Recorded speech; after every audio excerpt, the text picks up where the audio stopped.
Choose பண்ணால் இன்னும் சூப்பராக இருக்கும். இந்த படம் உண்மையாகவே யூஸ்வலான சப்ஜெக்ட், யூஸ்வலான ஸ்டோரி, ஆனால் நல்லா இருக்கு படம். ரொம்ப இன்ட்ரெஸ்டிங்கான. உங்கள் காலேஜ் லைஃப் எல்லாம் ஞாபகப்படுத்துங்களா?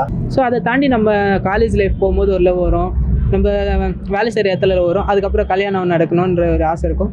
ஸோ இதெல்லாம் ட்ராவல் பண்ணி அவன் லைஃப்பில் என்ன நடக்குது அப்படின்னா யாராவது ஒருத்தர் சார் அந்த மாதிரி முடியும். ஆனால் இந்த படம் வந்து பார்த்தீங்கன்னா எந்த மியூசிக் சூப்பராக இருந்தது. ஓமை கடவுளை பண்ண லியான் ஜேம்ஸ் தான் பண்ணியிருந்தாரு. வேறு லெவலில் இருக்குது. படம் பார்த்தா ஸ்கூல் டைமோட காமெடி அந்த மாதிரி காமெடி நல்லா இருக்கு. சரி, நடிப்பெல்லாம் எப்படி இருக்குது? காமெடி அது மாதிரி தான் இருக்குங்களா? இல்லை என்ன சொல்லுவாங்க? என்ன சொல்ல ரொம்ப விதமாக காட்டியிருக்காங்க ப்ரோ. எல்லா படத்துலையும் நடிச்சிருந்தாங்க. எல்லாருமே நல்லா நடிச்சிருந்தாங்க. நிறைய யூடியூபர்ஸ் இருந்தாங்க. எல்லாருமே நல்லா பண்ணியிருந்தாங்க. அசோக் செல்வன் அவர் டிசப்பாயிண்டஸ் ப்ரோ. அவரோட ஸ்கிரிப்ட் இப்போ இந்த இயர்லேயே வந்து போர் தொழில் ஒரு வித ஜானரில் பண்ணார். இப்போ இது ஒரு ஃபன்னாக பண்ணார். லாஸ்ட் இயர் நித்தமனு எல்லாமே அந்த மாதிரி. இப்போ சலார் வந்திருக்கனால இது அவ்வளோவா லைக் ஸ்க்ரீன்ஸும் கம்மியாக கிடைக்கும். லாஸ்ட் டைம் அந்த மாதிரி தான் நித்தம் வருவானாக்கு வச்சு. பட் இதை சப்போர்ட் பண்ணலாம். கண்டிப்பாக ஒரு செம ஃபீல் கூட இருக்கும்.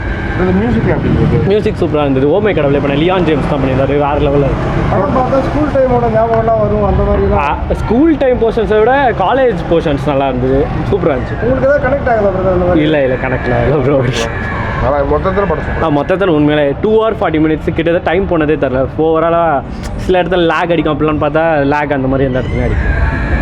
அப்படிலாம் ஒன்றும் இல்லை பிரதர். காலேஜ் லைஃப், ஸ்கூல் லைஃப்லாம் அவ்வளோ அழுத்தமாக இல்லை படம். இன்னும் பெட்டராக எடுத்திருந்தாங்கன்னா அழுத்தமாக இருந்து நமக்கு இன்னுமே தெரிஞ்சிருக்கும் அப்படின்னு நினைக்கிறேன். அசோக் செல்வனோட பெர்ஃபார்மன்ஸ் எப்படி இருந்துச்சு? ஒரு நல்லா தான் இருந்தது நடிப்பார். எல்லா படத்துலையும் சூப்பராக பர்ஃபார்ம் பண்ணுவாங்க. இந்த படத்துலையும் அவர் நல்லா இருந்துச்சு. இல்லை மேகனா அவங்க வந்து மேகா ஆகாஷ் அவங்க சூப்பராக இருக்காங்க எல்லா படத்துலையும். அவங்களுக்கு நிறைய சான்ஸ் கொடுக்கணும்னு நினைக்கிறேன். அவங்க சூப்பராக இருக்காங்க. பெர்ஃபார்மன்ஸ் வச்சு நல்லா தான் பண்ணுவாங்க. அவங்களுக்கு இன்னும் நிறைய சான்ஸ் கொடுக்கணும். இந்த படத்தில் கொஞ்சம் நேரம் தான் வராங்க. ஏன்னா அவங்க காலேஜ் பாட்டில் மட்டும்தான் அவங்க லீடு. ஸோ வேறு 2 ஹீரோயின்ஸ் 2 லீடில் வராங்க. நல்லா நடிச்சிருக்காங்க. படம் நல்லா இருக்குது. அசோக் செல்வனோட ஆக்டிங்கும் நல்லா இருக்குது. என்ன சொல்லியிருக்காங்க, என்ன மாதிரியான கதை இருக்குது? இது ஃபுல் அண்ட் ஃபுல் வந்து லவ் ஸ்டோரி தாங்க. இப்போ வந்து ஸ்கூல் டேஸில் ஒரு க்ரஷ் இருக்குது, அவங்ககிட்ட பேசணும் முயற்சி பண்ணுறோம். ஆனால் அந்த லவ் ப்ரப்போஸ் பண்ண முடியல. ஸோ அதை தாண்டி நம்ம காலேஜ் லைஃப் போகும்போது ஒரு லவ் வரும், நம்ம வேலை செய்கிற இடத்துல வரும், அதுக்கப்புறம் கல்யாணம் நடக்கணுன்ற ஒரு ஆசை இருக்கும். ஸோ இதெல்லாம் ட்ராவல் பண்ணி அவன் லைஃப்பில் என்ன நடக்குது அப்படின்றது தான் நம்ம அசோக் செல்வன் வச்சு காட்டியிருக்கோம். உங்களுக்கு அந்த மாதிரி ஏதாவது லவ் வந்துருக்கா? ஏன் தலைவா நல்லா தானே போயிட்டுருக்கு. இல்லை சார், நான் இந்த மாதிரி படங்கள் நிறைய வந்திருக்கு இந்த கதையில். ஆனால்